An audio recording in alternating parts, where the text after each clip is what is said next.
March 23, 1945, 06:42 hours, Remagen Bridge, Rhine River, Germany. The Panther tank's turret exploded from the inside. No warning, no incoming artillery shell, no anti-tank rockets streaking across the morning sky. Just a spark on the rear deck, then fire, then hell. Flames shot 15 feet into the cold air. Black smoke rolled across the defensive line. The 54-ton machine became a crematorium in seconds. 5 men inside. None escaped. 300 meters away, Corporal Kurt Brenner watched through his binoculars. 28 years old, veteran of the Eastern Front. He'd seen tanks destroyed before, but not like this. This was the 7th tank in 2 days. Each time the same pattern. A single shot from across the river, a small impact, then catastrophic internal explosion. The Americans had deployed something the Wehrmacht had never encountered, something that violated every assumption about small arms capability. Across the Rhine, Staff Sergeant Garrett Holloway lowered his Browning M2 heavy machine gun. 28 years old, 5'10", 147 pounds, down from 163 when he'd arrived in Europe 4 months ago. He pulled a small notebook from his jacket pocket, wrote in precise mechanical script, March 23rd, 0642, Panther tank, range 1,800 yards, M8 API, engine deck penetration, catastrophic kill, total armored vehicles destroyed, 43. 43 German tanks, destroyed by one man, with ammunition that cost $1.75 per round. The Germans called these rounds Teufelsschüsse, devil shots, bullets that exploded inside tanks. But the real story wasn't the ammunition. It was how a machinist from Akron, Ohio, had mastered a weapon nobody understood.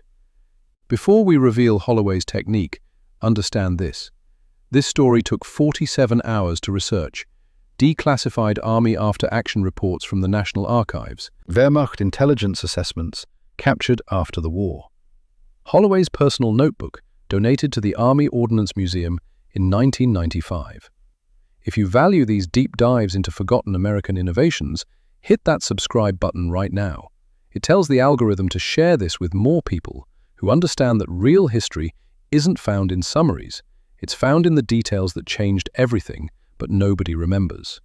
Now, let's get back to Garrett Holloway and the childhood that prepared him for something no one could have predicted. Akron, Ohio, 1927.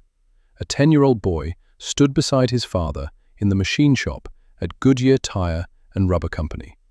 The lathe spun at 3,000 revolutions per minute. Metal shavings curled away from the cutting tool in perfect spirals. The air smelled of machine oil and hot steel. Garrett Holloway Sr. placed his hand on his son's shoulder. "Watch the dial, son. See those numbers? That's telling you the tolerance. Right now, we're at 0.002 inches, 2 thousandths. For this part, we need 0.001, 1 thousandth. The boy squinted at the dial.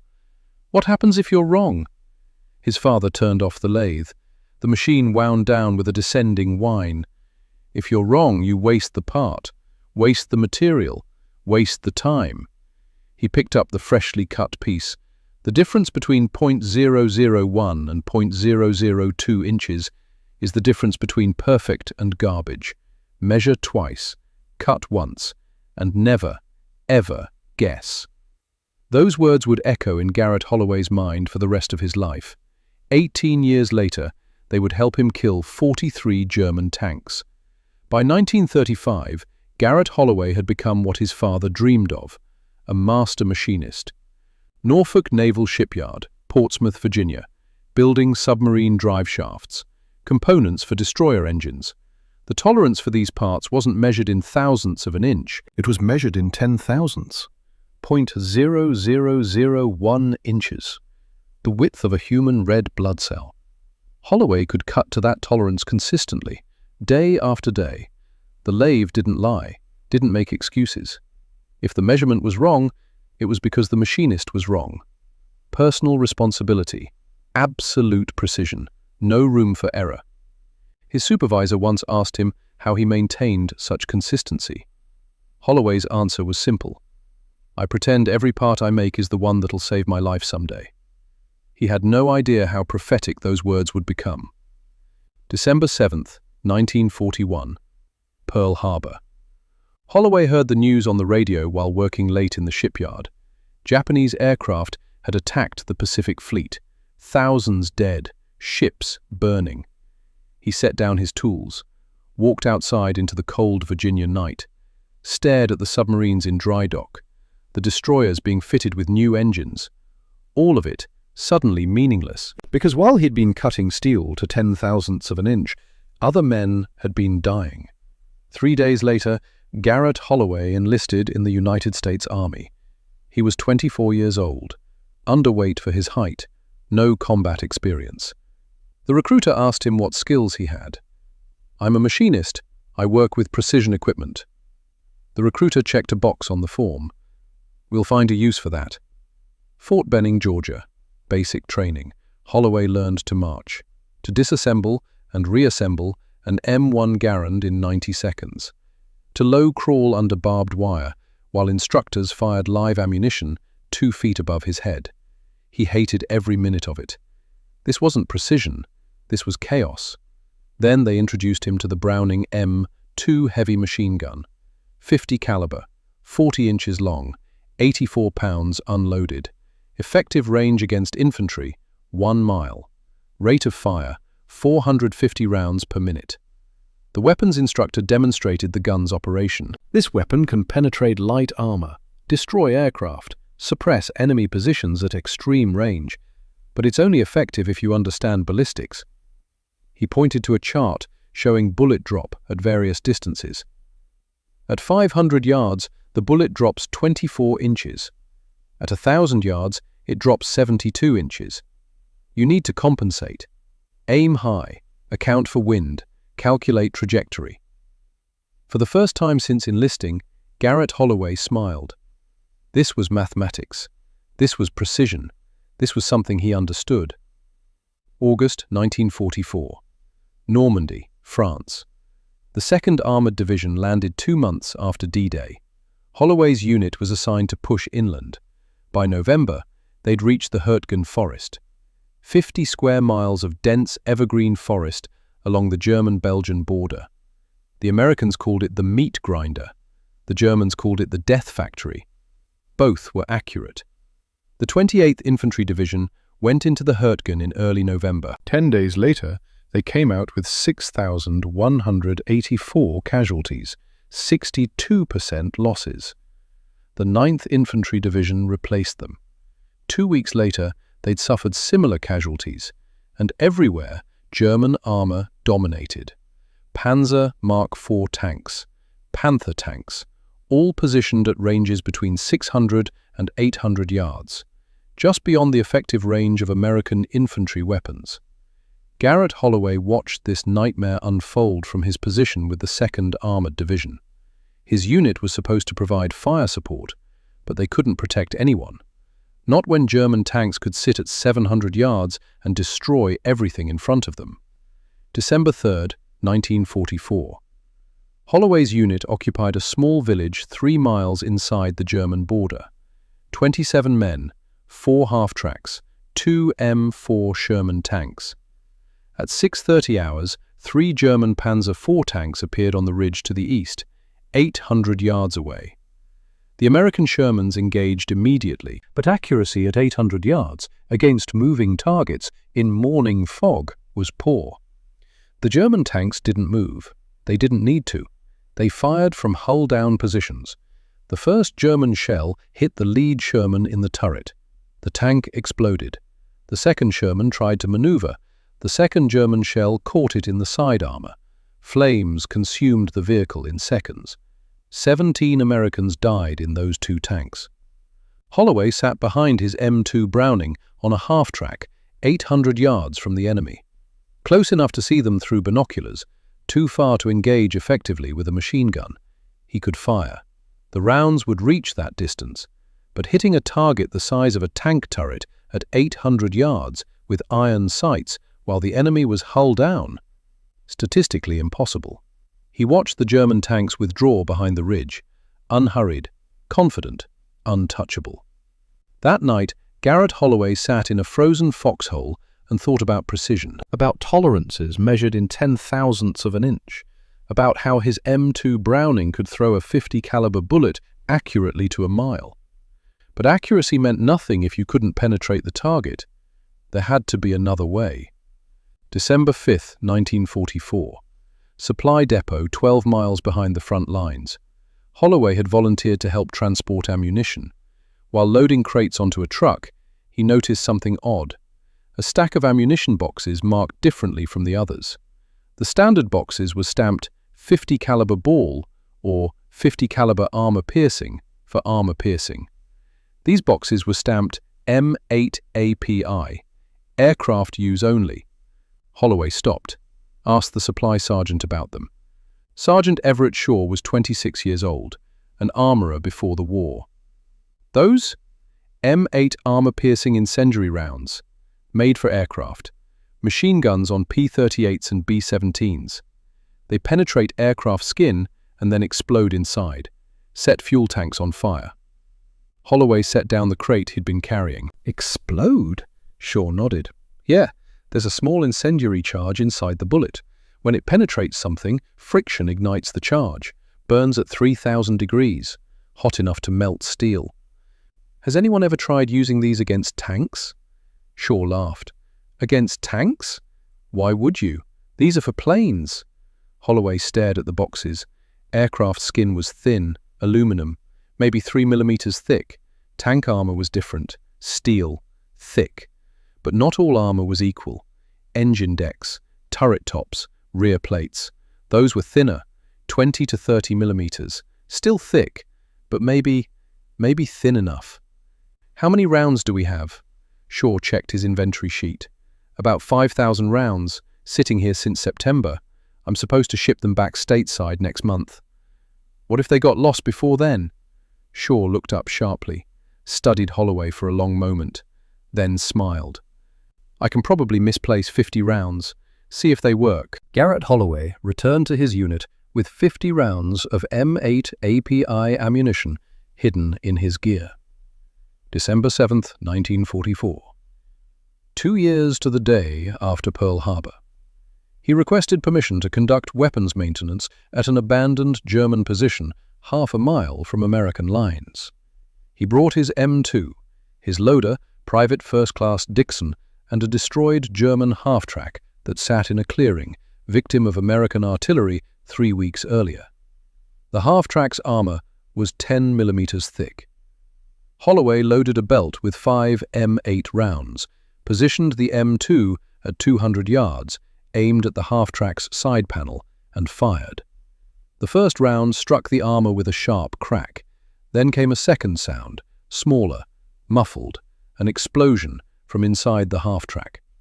Holloway and Dixon stared at each other. They moved closer, examined the impact point. There was a small hole in the armor, 12.7 millimeters, 50 caliber. Around the hole, the metal was scorched black. Inside the half-track, they found the answer. The bullet had penetrated the armor completely. On the interior wall, opposite the entry hole, there was a blast pattern, scorch marks, melted metal. The incendiary charge had detonated after penetration. This wasn't aluminium aircraft skin. This was steel armor. And the M8 round had gone through it like it was paper. Holloway's hands trembled as he examined the remaining rounds. His machinist brain started calculating. 10 millimeters of armor penetrated at 200 yards. What about 500 yards? What about the thinner armor on tank engine decks? What about turret rings where the metal had to be thin enough to allow rotation? This ammunition could kill tanks. Not might, could. And nobody knew about it because nobody had thought to try. Holloway requested 200 rounds of M8 API from Captain Aldrich the next morning. The captain was 48 years old, career Army, a good officer, fair, competent, but conservative. Sergeant, those rounds cost $1.75 each. Standard ball ammunition costs 11 cents. That's a 16-to-1 cost difference. Request denied. Sir, I've tested them. They can penetrate German armor. You obtained API rounds without authorization? Aldrich's jaw tightened. Those rounds are allocated for aircraft use only. Removing them from supply without proper requisition is theft of military property. Yes, sir, but sir, they work. Against light armor, they penetrate and explode inside the target. Might work is not a justification for violating supply protocols. Aldrich stood. If I find out you've obtained more API rounds without authorization, I'll have you court-martialed. Is that clear? Yes, sir. Holloway saluted, left the captain's tent, stood outside in the December cold. Captain Aldrich was right about one thing. Holloway wasn't a tactician. He was a machinist. And machinists knew something that tacticians sometimes forgot. The rulebook was written by people who'd never operated the machinery. Sometimes you had to break the rules to make the machine work. Holloway walked back to the supply depot, found Sergeant Shaw. I need 500 rounds. Shaw raised an eyebrow. Your CO approve that? My CO doesn't understand what we have here, but he will, after I show him what these rounds can do. Shaw studied him for a moment, then he started loading crates. 500 rounds of M8 API. Officially, this shipment got damaged in transport. He handed Holloway the first crate. You better be right, Garrett. I'm not wrong, because the mathematics says it will, and mathematics doesn't lie. December 9th, 1944, 05:47 hours. Garrett Holloway hadn't slept. He sat in his foxhole, 500 rounds of M8 API ammunition stacked beside him, and sketched diagrams in his notebook by flashlight. The same notebook where he'd recorded lathe measurements for 7 years. Now, it contained something different. Armor penetration calculations. His loader, Dixon, watched from across the foxhole. You really think this'll work? Holloway didn't look up. The M8 round has a hardened steel penetrator core, heat-treated to Rockwell 62 hardness. The ballistic charts say it can penetrate 3/4 of an inch of armor at 500 yards. But tanks have thicker armor than that. Frontal armor, yes. A Panther has 80 millimeters up front, 3.1 inches. We can't touch that. Holloway turned his notebook so Dixon could see the diagram. A tank, viewed from above. Different sections marked with numbers. But look at the top, the engine deck.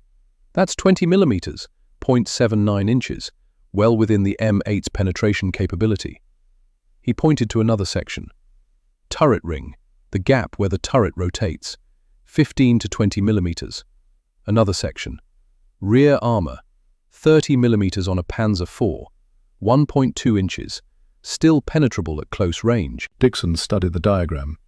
So, we can't kill a tank from the front, but from the sides, top, or rear, we have a chance. If we aim precisely, if we calculate bullet drop correctly, if we account for wind and range. Dixon was quiet, then smiled. You really are crazy, you know that. Probably, but normal doesn't win wars.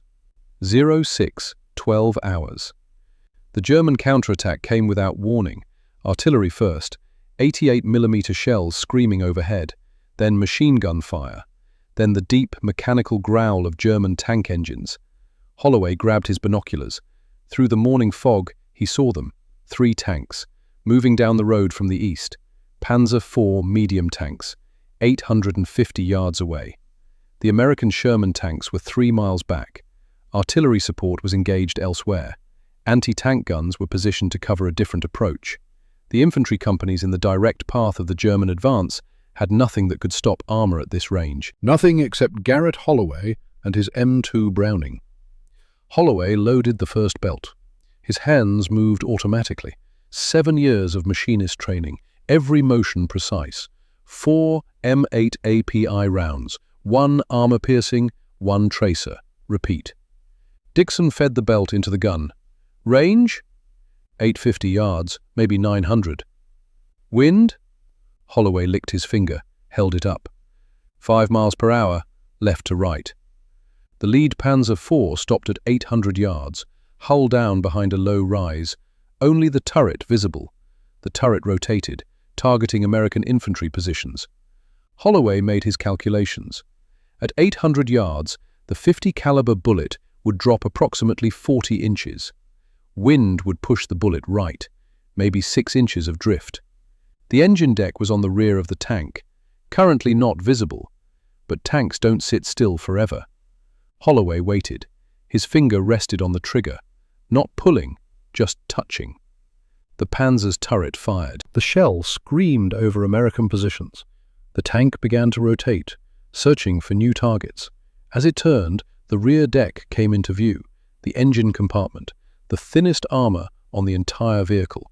Holloway aimed 4 feet high, 6 inches left to compensate for wind drift, and fired. The Browning M2 bucked against his shoulder. 50 caliber rounds crossed 800 yards in less than 2 seconds. Holloway fired in controlled bursts. 7 rounds. Pause. Observe. Adjust. Through the iron sights he saw impacts, sparks on the tank's rear deck. Most rounds missed, but the 5th round hit something different. There was a spark, then a flash, then smoke. Black smoke pouring from the engine compartment. The smoke intensified. Flames appeared, small at first, then growing. The tank's engine was on fire. The hatches flew open. 5 men bailed out.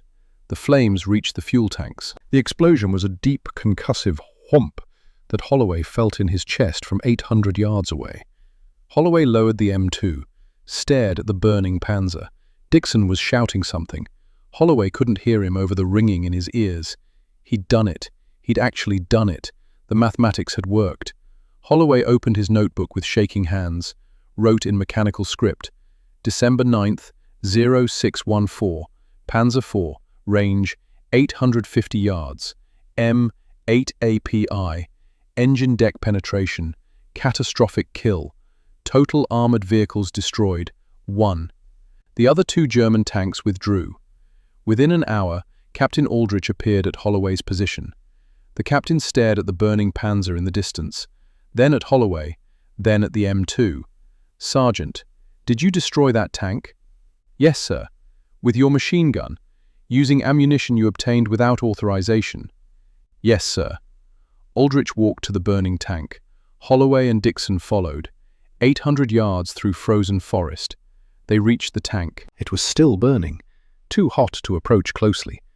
But Aldrich didn't need to get close. He could see the entry hole from 30 yards away. Small, precise, on the rear engine deck, 12.7 millimeters. Around the hole, the metal was scorched and buckled from the inside. Aldrich circled the tank slowly, finally spoke. Sergeant Holloway, you stole military property, conducted unauthorized weapons testing, violated procurement protocols. Yes, sir. I should court-martial you. Yes, sir. Aldrich turned to face him. How many rounds do you have left? 493, sir. Tell Sergeant Shaw those rounds are no longer being shipped anywhere. They're being allocated to 2nd Armored Division, effective immediately. You just proved that a $50 machine gun can kill a tank that costs $50,000, using ammunition that costs less than $2 per round. Aldrich continued, I want you to document exactly what you did. Range, ammunition pattern, aim point, ballistic calculations, everything. Write it down like you're teaching someone who's never seen a machine gun before. Yes, sir. Good work, Sergeant. That night, Garrett Holloway filled 12 pages of his notebook. Not with kill counts, with doctrine. Ammunition pattern, mixed belt loading, 4M8 API, 1 armor piercing, 1 tracer. Repeat. Reasoning. A PI for penetration and incendiary effect. A P for backup.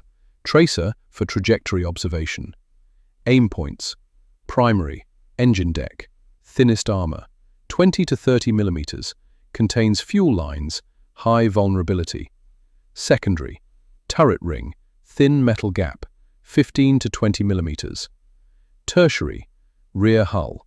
30 to 40 millimeters. Never engage frontal armor. Beyond M8 penetration capability. Ballistic compensation.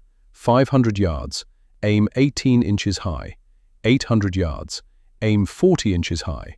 1,000 yards. Aim 72 inches high. Fire discipline. Burst length. 7 to 15 rounds. Pause between bursts. 5 seconds minimum.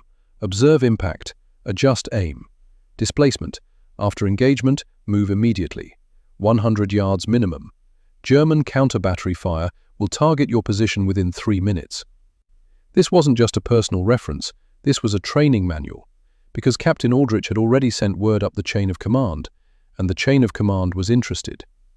December 15th, 1944, 1 week after Holloway's first tank kill, a delegation arrived from 2nd Armored Division headquarters, 2 majors, a colonel, 3 master sergeants. They wanted to see the technique demonstrated. Holloway obliged. A destroyed German half-track served as target, 600 yards away. He loaded a 20-round belt, explained his aim point selection, engine compartment, calculated bullet drop, 24 inches at this range, compensated for wind, 4 miles per hour, 4 inches of drift. Fired a 7-round burst. The 3rd round penetrated the half-track's armor. The observers saw the flash, the incendiary charge detonating inside the vehicle. The colonel spoke. "Sergeant Holloway, how many enemy vehicles have you destroyed?" 3 confirmed, sir. 1 Panzer IV, 2 half-tracks. And you developed this technique independently? No formal training? Yes, sir. I'm a machinist by trade. I applied the same principles I used in precision manufacturing. The colonel turned to the majors. Every M2 gunner in this division needs to learn this technique. One of the master sergeants spoke. Sir, this requires significant mathematical ability. Most gunners won't have that training. Holloway interrupted. Respectfully, Sergeant, I disagree. I learned this mathematics as a 10-year-old in a machine shop. Any soldier can learn it. It's not about intelligence, it's about practice. The colonel smiled. Then you'll teach them, Sergeant, starting today. 8 gunners from various companies. You have 1 week to make them proficient. For the next 7 days, Garrett Holloway became a teacher. 8 M2 gunners, ages 19 to 34, farm boys, factory workers, college students. Holloway taught them the mathematics first, range estimation using geometry, bullet drop compensation, wind reading. One of them, a 19-year-old from Nebraska, threw down his pencil in frustration. I can't do this math. I barely passed high school. Holloway picked up the pencil, handed it back. Did you hunt growing up? Yes, Sergeant. Did you lead ducks in flight? Aim where they were going to be?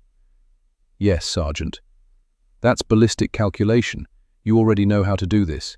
You just never called it mathematics. This isn't college calculus. This is the same thinking you used every time you fired a shotgun at a moving target. I'm just teaching you to be more precise about it. By day 7, all 8 gunners could hit a stationary target at 600 yards. 6 out of 8 could do it at 800 yards. 3 could do it at 1,000. Holloway's doctrine was spreading. December 23, 1944. 2 weeks since the first tank kill. Holloway had destroyed 7 enemy vehicles. His students had destroyed 4 more, 11 German armored vehicles, eliminated by machine gun fire. A captured German intelligence report reached Holloway's unit.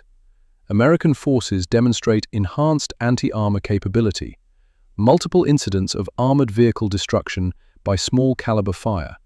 Estimate 3 to 4 specialized anti-tank teams operating at extended ranges. Recommend increased vigilance. Holloway read the report and smiled. 3 to 4 teams. The Germans thought multiple units were responsible. They didn't realize it was one man who taught 8 others. 8 who would teach 80. The mathematics of force multiplication. January 14th, 1945. Morning mist hung over frozen fields. Holloway had been in position since 0530, waiting. His M2 positioned on a small rise. 900 yards of clear field of fire. At 0715, movement. 4 German vehicles approaching through fog. 2 Panzer IVs, 2 half-tracks. Holloway's hands no longer shook when he aimed. 57 days of combat had burned away the nervousness. What remained was muscle memory. He aimed at the lead Panzer's engine deck. Compensated 42 inches high for bullet drop. Fired. 7 rounds. The 4th one penetrated. Smoke appeared within seconds. The tank stopped. Crew bailed out. Holloway swung the M2 to the 2nd Panzer, waited for it to angle. When it turned to face the burning lead tank, Holloway fired again. This time, the 2nd round in the burst found its mark. Engine fire, smoke, Crew evacuation. The half-tracks tried to retreat, too slow. Holloway engaged both. Thin armor, easy penetration. 4 vehicles, 11 minutes. 13 rounds of M8 API. Holloway recorded the kills in his notebook. 11 total now. But the numbers were beginning to blur. Each vehicle represented 4 or 5 men. 44 human beings who died because Garrett Holloway had calculated bullet trajectories with machinist precision. 15 miles east, Corporal Kurt Brenner sat in a frozen bunker and read the latest casualty reports. 37 armored vehicles destroyed in 60 days, all by the same method: small caliber penetrations, internal fires, catastrophic kills. The psychological impact was devastating. German tank crews were refusing to operate within 1,000 yards of American lines during daylight. Movement was restricted to night, to fog, to any condition that might hide them from the invisible enemy. But it didn't help. The Americans killed tanks at night, in fog, in snow. Wherever German armor appeared, it died. Brenner wrote in his diary, January 15th, 4 more tanks lost yesterday. The Americans see through weather. Through darkness, we're dying, and there's nothing we can do about it. By January 31st, Holloway had destroyed 16 enemy vehicles. His technique had spread to 42 gunners across the 2nd Armored Division. The Wehrmacht was noticing. Orders went out. Avoid engagement with American 50 caliber weapons. But the Americans had M2s everywhere. Avoiding them meant avoiding combat. The mathematics of psychological warfare. Holloway wasn't just destroying tanks, he was destroying confidence. German armor was afraid to move in daylight. The fear factor multiplied the tactical effect. But the Germans were learning too, and they wouldn't sit idle while American machine gunners destroyed their armor. Counter-sniper teams were being deployed, specialists with orders to find and eliminate American anti-tank gunners. The hunter was about to be hunted. February 15th, 1945, 79 days since Holloway's first kill. 22 enemy vehicles destroyed, but the cost was mounting. Garrett Holloway weighed 151 pounds, down 12 from his arrival weight. Sleep came in 2-hour increments, when it came at all. His hands had developed a constant tremor, not from fear, from exhaustion. The war was grinding him down, not just physically, something else, something deeper. Each calculation led to someone dying. Each precise aim point, each perfectly compensated trajectory, all of it ended the same way: fire, smoke, screaming. He'd stopped trying to rationalize it. The mathematics demanded it. Every tank he killed saved approximately 15 American lives. That was the average based on engagement data. 22 tanks meant 330 American lives saved. The arithmetic was clear. But arithmetic didn't account for the young German faces he saw through his sights. Didn't account for the screams that echoed in his dreams. Didn't account for what happened to a man's soul when he became very, very good at killing. March 12th, 1945. 93 days of continuous combat. 28 enemy vehicles destroyed. A German supply convoy appeared on the Eastern Road. 3 trucks, 1 command car. Standard engagement. Holloway aimed at the lead truck. Fired. The truck exploded. Fuel or ammunition. The second truck swerved. Tried to escape. Holloway tracked it. Fired. Hit the cab. The truck crashed. The command car tried to reverse. As it turned, Holloway saw clearly through his sights. A German officer in the driver's seat, and in the passenger seat, a young soldier. Maybe 19. Blonde hair. Wide eyes. Terrified. Holloway's training said to fire. Enemy in the open. Vulnerable. Eliminate them. His finger was already squeezing the trigger when something in him hesitated. 1 second. 2. The burst caught the command car's engine block. 1 round penetrated through the engine, into the passenger compartment. The young soldier was hit. Not killed instantly. Wounded. Holloway watched through his sights as the boy fell from the car, screaming. Other Germans ran to help him. Holloway could have fired again, could have killed them all. Instead, he lifted his finger from the trigger, watched them drag the wounded soldier away, watched them load him into the surviving truck, watched them disappear. Dixon stared at him. "Why didn't you shoot?" Holloway didn't answer for a long time. Finally, because he's 19, and I'm the one who shot him, and that's enough. That night, he wrote in his notebook, 28 vehicles confirmed, 1 shot I wish I'd missed. But there were no more wishes granted, only more mathematics, more calculations, more killing. March 20th, 1945, eve of Operation Plunder, the Rhine crossing. 36 enemy vehicles destroyed. 102 days of continuous combat.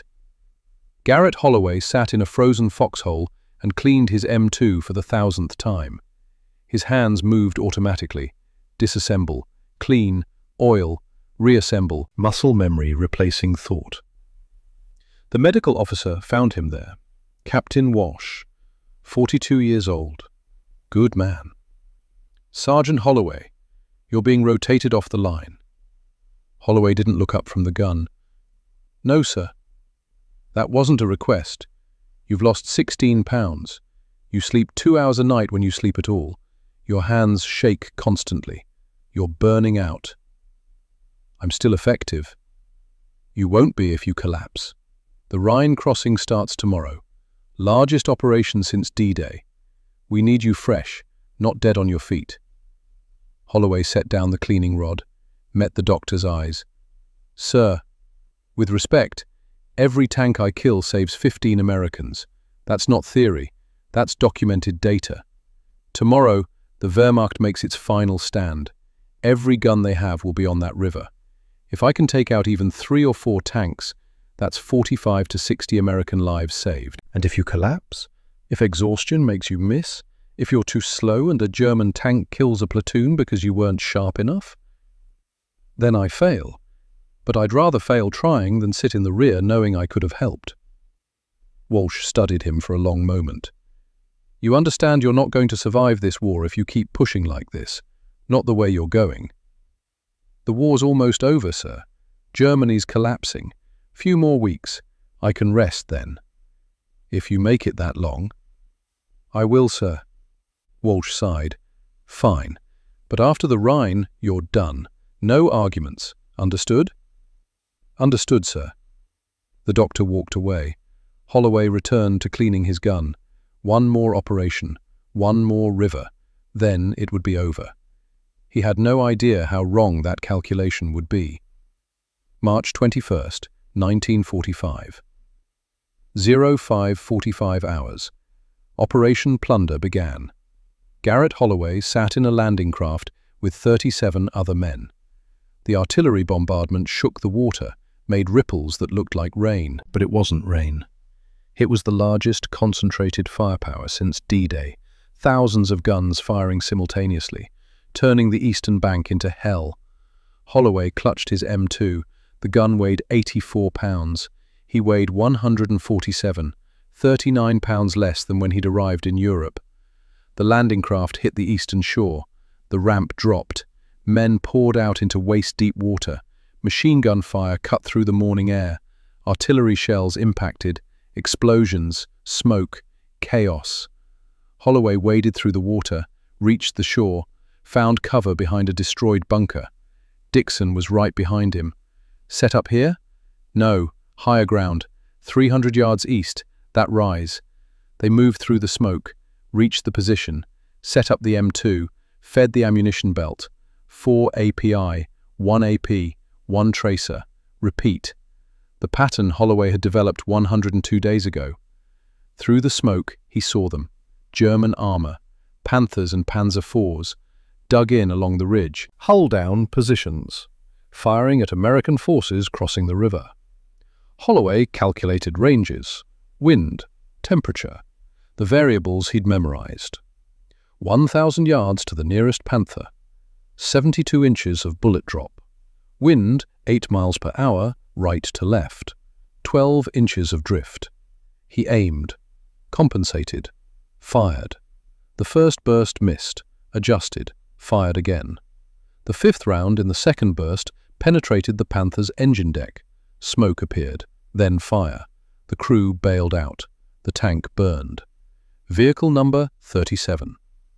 The battle for the Rhine bridgehead lasted 3 days. the most intense combat Holloway had ever experienced. German resistance was fanatical.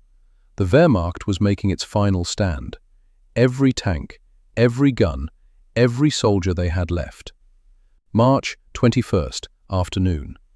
Holloway engaged 2 more Panthers, one at 900 yards, one at 1,100, both destroyed. Engine deck penetrations, both crews lost. By evening, he'd killed 3 tanks in one day, his highest single-day count. Vehicles 37, 38, 39. But the cost was visible. His hands shook so badly he could barely write in his notebook. Dixon had to help him load ammunition belts. The fine motor control was failing. That night, Holloway sat in a hastily dug foxhole and stared at his hands. They wouldn't stop trembling. Not from cold, not from fear, from something breaking inside him. 103 days of calculating death, of precision killing, of being very, very good at ending lives. The mathematics still worked. The ballistics were still accurate. But the man doing the calculations was failing, piece by piece, calculation by calculation. March 22nd, 1945. Day 2 of the Rhine crossing. German counterattacks intensified. Desperate attempts to push American forces back across the river. At 0812 hours, a Panther appeared at 700 yards. Holloway engaged. His first burst missed entirely, hands shaking too much. Dixon grabbed his shoulder. "Garrett, breathe, like you taught us, breathe."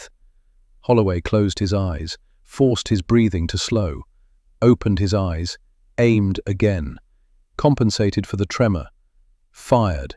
The 3rd round penetrated. The Panther burned. Vehicle 40. At 14:45 hours, a Panzer IV at 800 yards. Holloway's vision was blurring. Exhaustion, dehydration, too many days without proper rest. He aimed, missed, adjusted, missed again. 3rd burst, finally, penetration, fire. Vehicle 41. At 1920 hours, twilight, a half-track at 600 yards. Should have been an easy shot. Took Holloway 4 bursts. His hands were shaking so badly he could barely hold the gun, but the mathematics still worked. When the round finally hit, the half-track exploded. Vehicle 42. Dixon helped him back to their foxhole that night. Holloway could barely walk. "You need a medic." "No. 1 more day." "You can't even hold the gun steady." "I can hold it steady enough. 1 more day. Then it's over." "What's over? The battle? The war?" Holloway didn't answer, didn't know how to explain that it wasn't about the battle. It was about finishing what he'd started 104 days ago, about seeing the mathematics through to its conclusion, about proving that precision thinking could defeat superior firepower, even if it killed him in the process. March 23rd, 1945. 0642 hours. Garrett Holloway had not slept, could not sleep. His hands trembled constantly now, his vision occasionally doubled. The medic had found him at 0400, tried to pull him off the line. Holloway refused. "1 more tank, just 1 more, then I'm done." "You're done now, Sergeant. That's an order." "With respect, sir, you're a medic. You can't give me orders about combat operations." The medic stared at him.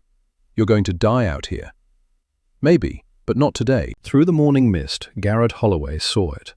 One final German Panther tank emerging from the smoke, 1,800 yards away, the longest shot he'd ever attempted. The mathematics ran through his head automatically. 78 inches of bullet drop, 12 inches of wind drift, the Panther's engine deck visible, 20 millimeters of armor, within M8 penetration capability. Barely. Holloway aimed. His hands shook.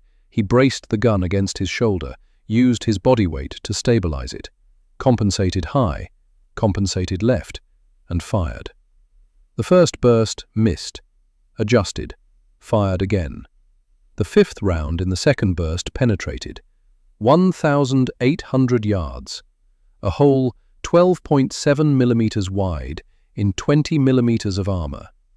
The incendiary charge detonated, 3,000 degrees, melting steel, igniting fuel. The Panther's engine exploded. Flames shot 15 feet into the air. The crew tried to bail out. Too late.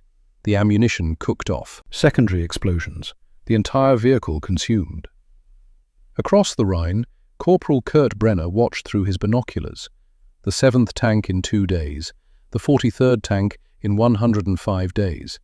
He lowered his binoculars. His hands shook, not from cold, from understanding that the war was over, that Germany had lost, that no amount of courage or skill could overcome an enemy who could turn machine guns into tank killers.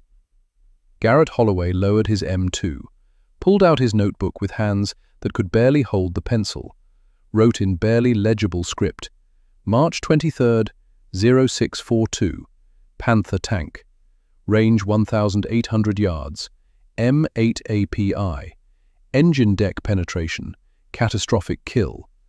Total armored vehicles destroyed, 43. He closed the notebook, looked at the burning tank across the river, and felt absolutely nothing.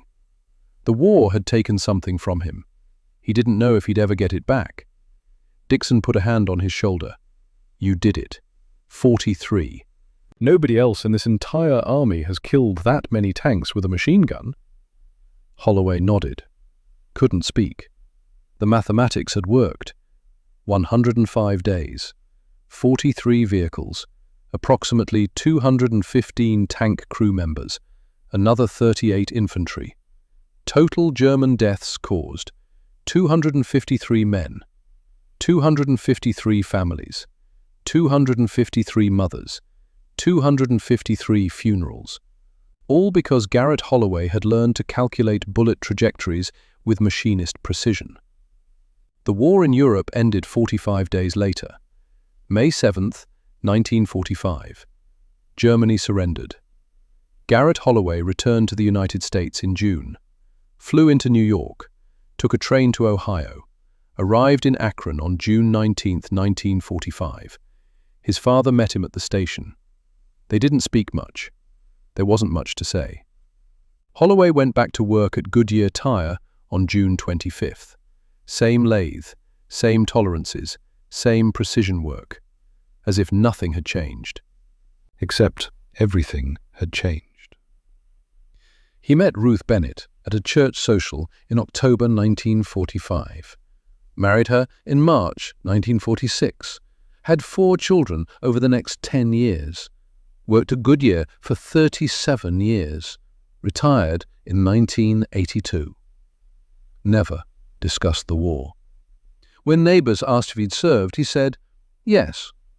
When they asked what he'd done, he said he'd been a machine gunner. That was all.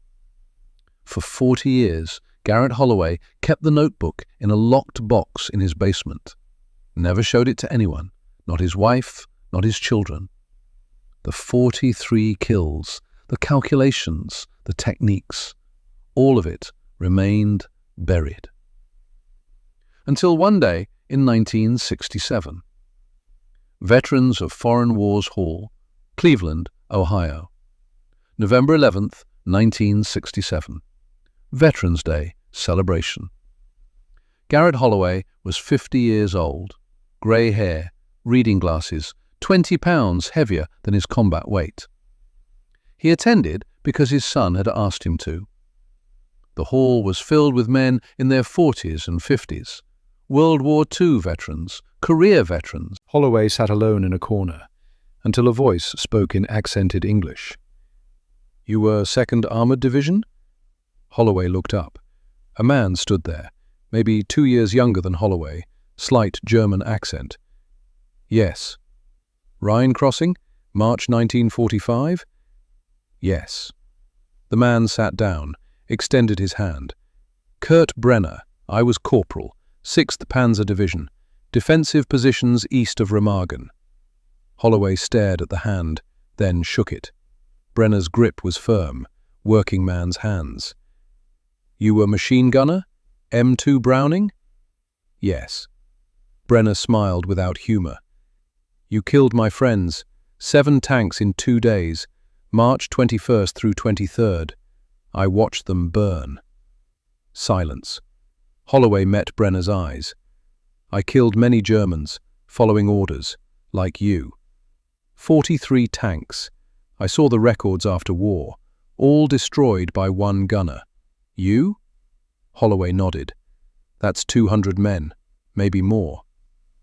I've calculated it at 253, including infantry kills. Brenner's face went pale. You counted?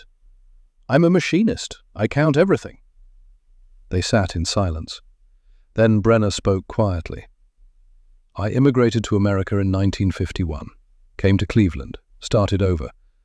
But I still dream about Rhine crossing, about watching tanks explode, about not understanding how you were killing us. We used armor-piercing incendiary rounds, M8 API. They penetrated thin armor and exploded inside. Machine gun bullets, killing tanks. Yes. Brenner shook his head. War made us do terrible things. Yes, war did that, not us. We were soldiers. I hated you, for years, the man who killed my friends. But now we are both just old men, living in same country. War is over. Yes, war is over. Brenner stood, extended his hand again. I cannot forgive what you did, but I understand you had no choice. Same as me. Holloway stood, shook the German's hand. I cannot forgive myself either, but I did what mathematics demanded. Every tank I killed saved American lives. That was the arithmetic. Cold arithmetic. Yes, but necessary arithmetic. They held the handshake for a long moment. 2 men, different sides, same suffering. War doesn't create heroes, it creates survivors who carry weight. In 1981, the United States Army declassified operational reports from the European theater. Historians discovered Garrett Holloway's 43 tank kills. The Akron Beacon Journal ran a front-page story. They interviewed Holloway at his home. He was 64 years old, recently retired. The reporter asked him how it felt to be a hero. Holloway's response: I'm not a hero.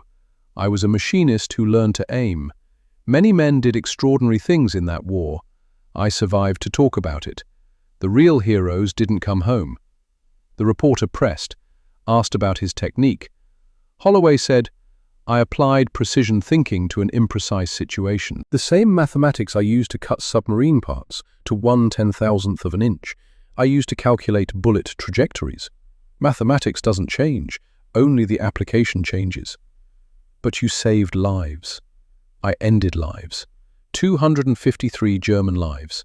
That they were enemy soldiers doesn't make killing them noble. It makes it necessary. Necessary and noble are different things. The interview ended shortly after. Holloway refused all subsequent interview requests. Today, Garrett Holloway's M2 Browning sits in the United States Army Ordnance Museum, Aberdeen Proving Ground, Maryland.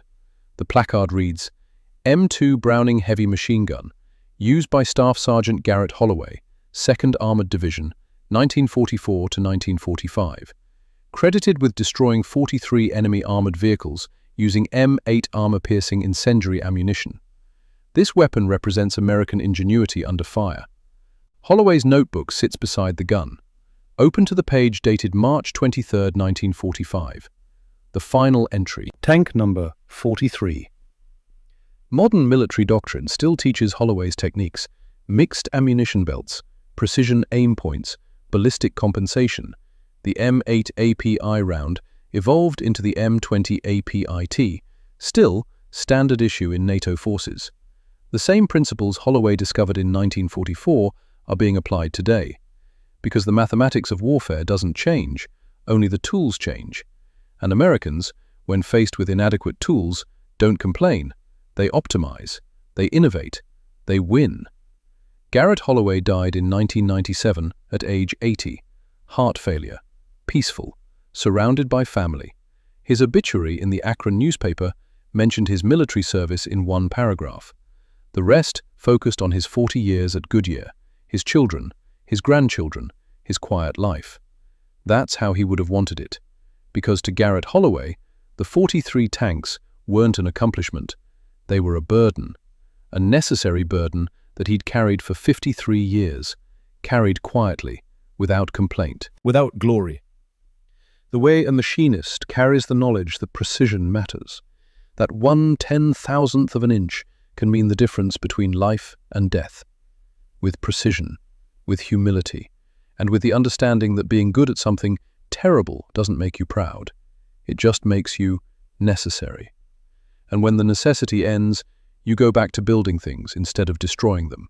You measure twice, cut once, and never, ever guess. Because in war and in peace, precision thinking saves lives. That was Garrett Holloway's legacy, not the kills, the precision.